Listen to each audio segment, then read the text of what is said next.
സംഭവം പറയുന്നത് രാവിലെ തന്റെ ശിഷ്യൻ എഴുന്നേറ്റ് നോക്കുന്നതായ സമയത്ത് എലീശയുടേതായ പാർക്കുന്നതായ പട്ടണത്തിന് താഴെ മുഴുവനും സൈന്യമാണ്.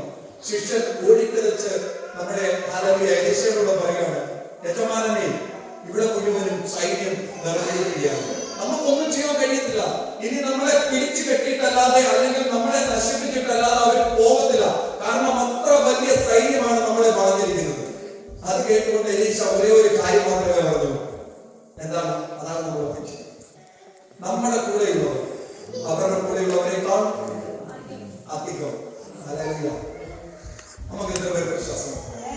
നമ്മുടെ നേരെ ഭാരങ്ങൾ, പ്രയാസങ്ങൾ, പോരുകൾ കടന്നു വരുമ്പോൾ നമ്മുടെ നേരെ കർത്താവിന്റെ ദാസൻ പറഞ്ഞതുപോലെ പിശാച് പരീക്ഷകളുമായി കടന്നു വരുമ്പോൾ നമുക്ക് എത്ര പേർ ഉറപ്പോടുകൂടി പറയുവാനായിട്ട് കഴിയും, എന്റെ കൂടെയുള്ളവൻ മറ്റുള്ളവരുടെ കൂടെയുള്ളവരെക്കാൾ ശക്തനാണ്.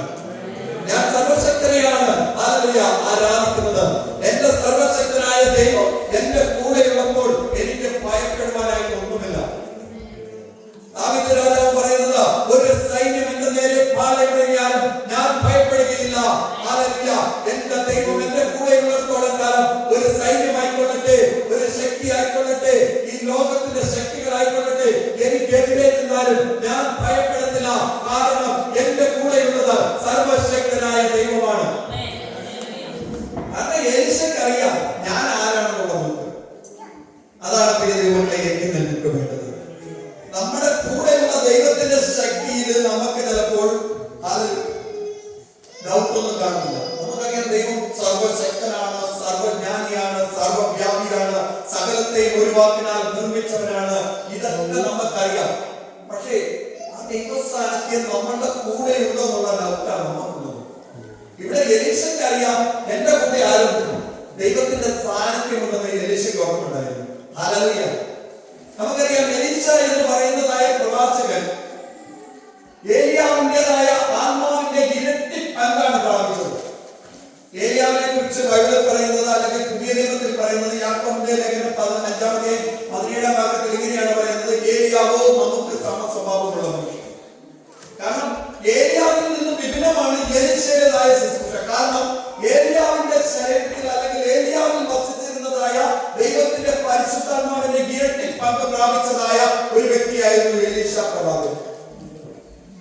ഏലിയാവിന്റെ ജീവിതത്തിലേക്ക് നോക്കുകയെ, ഏലിയാവിന്റെ ജീവിതത്തിൽ അവന്റെ മുന്നിൽ ബാലിന്റേതും മറ്റുള്ളതുമായ പ്രതിഷ്ഠകളുടെ മുന്നിൽ അല്ലെങ്കിൽ അവരുടേതായ പ്രവാചകന്മാരെ വെല്ലുവിളിച്ച് അവിടെ കടന്നുപോയി തീയിറക്കി യാഗം കഴിച്ചിരിക്കുന്നതായ ഏലിയാ പ്രവാചകൻ, അവരെ കൊന്നിരിക്കുന്നതായ ഏലിയാ പ്രവാചകൻ ഒരു ഇസബേലിന്റെ വാക്കിന്റെ മുന്നിൽ എന്ത് ചെയ്തിരിക്കുക, പേടിച്ചതിന്റെ ചൂരച്ചെടിയുടെ തണലിൽ പോയി കരഞ്ഞുകൊണ്ട് പറയാ, കർത്താവേ മതി, എന്റെ ശുശ്രൂഷയെല്ലാം. കാരണം എന്തിന്റെ മുന്നിലാ പേടിച്ചിരിക്കുന്നേ? ഒരു വളരെ രാജ്യത്തിൻ്റെതായ രാജ്ഞിയുടെ വാക്കിന്റെ മുന്നിൽ, രാജാവിന്റെ വാക്കിന്റെ മുന്നിലല്ല, ആ രാജ്യത്തെ രാജ്ഞിയുടെ വാക്കിന്റെ മുന്നിൽ താൻ പേടിച്ചരണ്ട് ചൂരച്ചെടിയുടെ കീഴിൽ പോയി ഇരുന്ന് കരയുക, കർത്താവേ എനിക്ക് മതി. ഇങ്ങനെയല്ലേ നമ്മുടെ ജീവിതം? എന്തെങ്കിലും ഭാരങ്ങൾ, പ്രയാസങ്ങൾ, ദൈവം തന്നതായ ശുശ്രൂഷകളെല്ലാം നമ്മൾ ചെയ്യും, ദൈവം തന്നതായ കാര്യങ്ങളെല്ലാം നമ്മൾ ചെയ്യും. പക്ഷേ ജീവിതത്തിൽ കടന്നു വരുന്നതായ ചില ഭാരങ്ങൾ, പ്രയാസങ്ങൾ, ചില ഭീഷണികളുടെ മുന്നിൽ നമ്മൾ പേടിച്ചരണ്ടിരിക്കുന്നവരായി നമ്മൾ മാറുകയാണ്.